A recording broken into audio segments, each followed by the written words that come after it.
Hi guys, मेरे YouTube channel में आपका फिर से हार्दिक स्वागत है। तो अभी हम यहाँ तक देख चुके थे कि जो मेंस्ट्रुअल फेज़ के दौरान वेजाइना से होकर के मेंस्ट्रुएशन फ्लूइड बाहर आता है। उससे आगे देखते हैं, menstruation only occurs if the released ovum is not fertilize. Menstruation होता कब है? जब जो रिलीज्ड ओवम है, जो ओवुलेशन के द्वारा जो ओवम रिलीज्ड हुआ है, उसका अगर फर्टिलाइजेशन नहीं होता है तभी एमसी होती है, तो तभी मेंस्ट्रुएशन होता है। Lack of menstruation may be indicative of pregnancy.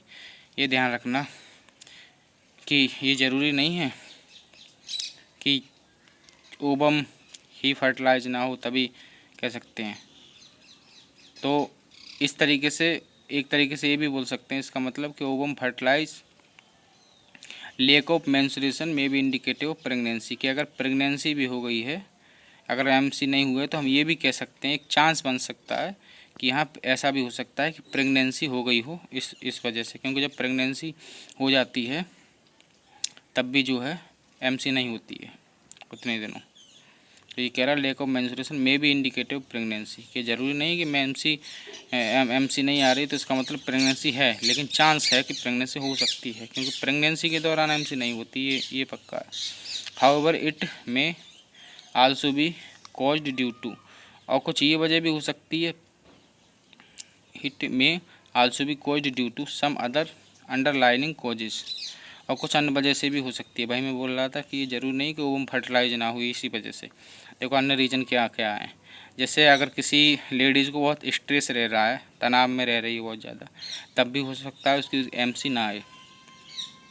दूसरा, पुअर हेल्थ, अगर उसकी हेल्थ सही नहीं है, ये नेचुरली होता है, अगर हेल्थ सही नहीं है, बहुत ज़्यादा कमज़ोर हो रही है, बहुत ज़्यादा वीकनेस, तब भी एमसी नहीं होती। ईटीसी कई ऐसे कारण होते हैं, तो ये ध्यान रखना। The menstruation phase is followed by the follicular phase. अब मेंस्ट्रुएशन फेज के बाद कौन सी फेज आती है मेंस्ट्रुएशन साइकिल में? फॉलिकुलर फेज के फॉलोड बाय लिखा होता है, यूपी बोर्ड वाले हिंदी बोर्ड वाले समझ लें। उसके बाद जो चीज़ होती है उसका मतलब होता है कि वो बाद में हो रही है, क्योंकि ऐसे ध्यान रखें ना, फॉलो मतलब क्या होता है? पीछा करना। तो फॉलोड बाय फॉलिकुलर फेज मतलब मेंस्ट्रुएशन फेज जो है फॉलिकुलर फेज के द्वारा पीछा की जा रही है। तो फॉलिकुलर फेज पीछा कर रही ना, तो जो चीज़ पीछा करती है वो पीछे होगी, मतलब बाद में होगी, सिंपल सी बात है।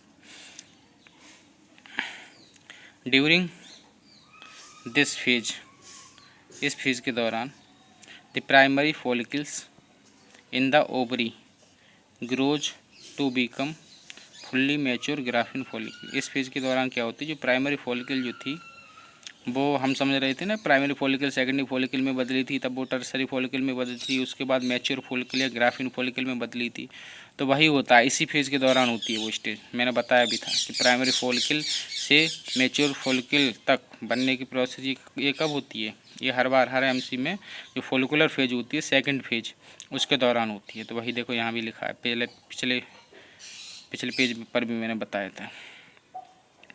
एंड साइमल्टेनियसली, और उसी समय क्या होता है, the endometrium of uterus, uterus का जो एंडोमेट्रियम होता है रीजनरेट्स, दोबारा से बन जाता है। मतलब जो ब्लड वेसल्स वगैरह जो भी डैमेज होता है मसल्स वगैरह का, वो दोबारा से बन जाता है थ्रू प्रोलिफरेशन, प्रोलिफरेशन के द्वारा, प्रोलिफरेशन के द्वारा बन जाता है। Change in the ovary and the uterus, और जो दी चेंज, ये थोड़ा लाइनिंग ज़्यादा हो गई इसलिए दिख नहीं रहा सही से, ये दी चेंज लिखा है, दीज लिखा हुआ है, the change in the ovary and the uterus. Ovary और यूट्रस में जो चेंज होते हैं इस दौरान, आर इंड्यूस्ड बाई, वो किसके द्वारा प्रेरित किए जाते हैं? In the level of the pituitary and the ovarian hormone, ये पिट्यूटरी ग्लैंड के द्वारा जो हार्मोन निकलते हैं उसके द्वारा चेंज होते हैं, और ये और को किसके द्वारा होते हैं? जो ओवरी से कुछ हार्मोन निकलते हैं उसके द्वारा होते हैं। फिगर 3.9 में ये सब दिखाया गया है। जो मेंस्ट्रुएशन फेज के बाद फॉलिकुलर फेज दिखाया गया, प्रोलिफरेटरी फेज। देखो यहाँ पर जो है लाइनिंग देखो कम होती गई है, क्योंकि यहाँ पर तो ये एमसी ये झड़ा है ना, ये डैमेज हुई है ना बाल, तो देखो यहाँ ये मोटा है, यहाँ पतली हुई है। तो फॉलिकुलर फेज में देखो ये धीमे धीमे बनना स्टार्ट हुई है, मतलब दोबारा से रीजनरेशन हुआ है।